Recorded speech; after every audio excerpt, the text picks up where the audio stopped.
Halo semuanya, kali ini saya akan menunjukkan bagaimana menangani error PHP dengan keterangan kurang lebih seperti berikut ya. Uncov MySQL SQL exception. You have an error in your SQL syntax. Check the manual that corresponds to your MariaDB server version for the right syntax to use near. Kemudian di sini ada tanda PHP seperti ini ya. Kemudian dolar barang, kemudian di dalamnya ada ID barang seperti ini. Nah, di sini menunjukkan ada suatu sintak query ya, yang di sini terdeteksi masih ada tanda PHP-nya. Kalau kita lihat kodenya ya nanti kurang lebih seperti ini kode yang error tadi ya. Kita lihat di ini ya, file controller di function update barang ya, PHP ya. Jadi kita lihatnya di sini ya, update barang PHP. Dengan di dalamnya menyertakan sebuah ID barang bernilai 1 ya.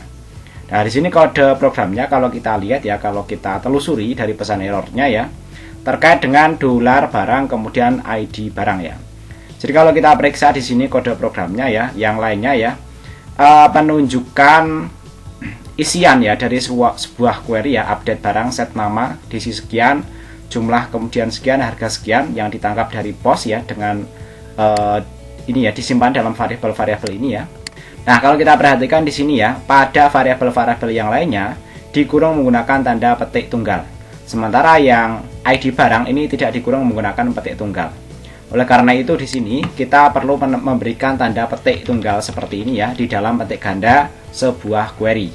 Artinya ini sebenarnya nanti dalam penulisan query-nya masing-masing dari kode atau dari string-string ya, bukan kode ya. Masing-masing dari string yang akan kita inputkan dalam update ini ya, update database barang ini ya, nanti terkurung menggunakan tanda petik ini, sehingga nanti kalau ada spasinya itu nanti tidak terdeteksi sebagai salah satu sintak dari query ya. Kemudian ini saya kira untuk return ini tidak perlu ya, mungkin saya lebih merekomendasikan ya, yaitu dengan header ya, kemudian header ya, kemudian ini kita kembalikan ke sini saja ya, location ya, kemudian kita kembalikan ke index.php ya, .php yaitu mengembalikan ke halaman awal ya, yaitu yang menampilkan semua datanya. Nanti ketika berhasil melakukan update, programnya akan kita kembalikan ke sini. Nah, setelah kita lakukan pengeditan seperti tadi ya, seperti ini ya, ini kita berikan tanda petik ya pada ID barang ini ya. Kemudian ini kita berikan header location ke halaman ini ya, ke halaman index PHP ya. Kemudian kita coba menjalankan programnya. Oke, mungkin sebelum saya jalankan programnya, saya perlihatkan dulu ya struktur tabel dan contoh data yang ada ya.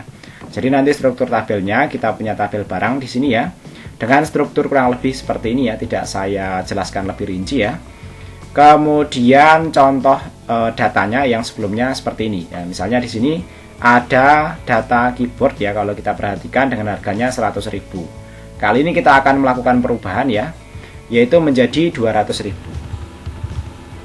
Oke, kita rubah ya. Nah, ini masih ada error seperti ini. Ini kita coba ya, semua struktur query-nya saya sarankan jadi satu baris ya, jangan di baris yang berbeda. Karena kalau di baris yang berbeda sebaiknya nanti sertakan dengan penanda perpindahan baris pada PHP ya. Setelah kita coba dari satu baris menjadi satu baris seperti ini, kita coba jalankan lagi programnya dengan reload ya. Tampaknya masih tetap error, mari kita lihat. Nah, untuk memastikan ya kelengkapan data yang kita tangkap dari pos ya, kita bisa periksa dulu di sini ya menggunakan printr ya, mengenai data posnya itu berisi apa saja sih ya. Kemudian kita exit dulu aja di sini ya. Kemudian di sini kita tampilkan ya isi dalam posnya itu apa saja.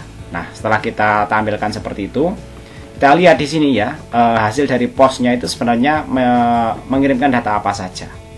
Kalau kita perhatikan di sini, ternyata untuk nama barang itu sudah ada, kemudian jumlahnya sudah ada, harganya juga sudah ada ya.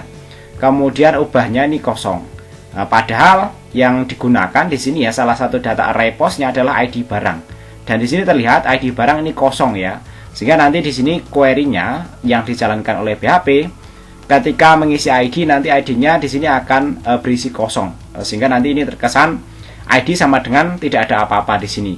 Oleh karena itu kita perlu memastikan bahwa dalam post update barang ini nantinya formnya benar-benar mengirimkan ID barang. Kita periksa di sini ya, terkait dengan formnya, yaitu yang form ubah ya. Kalau kita perhatikan tadi ya, di sini adalah ubah barang ya. Ubah barang itu nanti menjalankan file ubah barang ini ya. Kita lihat di sini ya, apakah di sini sudah ada salah satu input ya yang berisi ID barang. Nah, kalau kita lihat di sini ya, ini semua data ya ditangkap dan disimpan dalam variabel barang ya. Kemudian didistribusikan ke dalam input-input form yang tersedia. Nah, pada bagian ID barang ini sudah benar konsepnya, yaitu ada input hidden ya dengan nama ID barang. Tapi kalau kita perhatikan di sini ya, untuk barang ID barang ini belum tercetak ya. Bahkan di sini sebenarnya error ya. Nah, errornya tidak terlihat karena di sini tipe inputnya adalah hidden. Nah, oleh karena itu kita perlu pastikan ya, kita samakan dengan pencetakan ya, nilai-nilai dari data sebelumnya ya. Pencetakannya kalau diperhatikan di sini, kalau kita tidak mau menggunakan echo, maka setelah tanda lebih kecil sama dengan, pastikan di sini ada tanda sama dengannya seperti ini.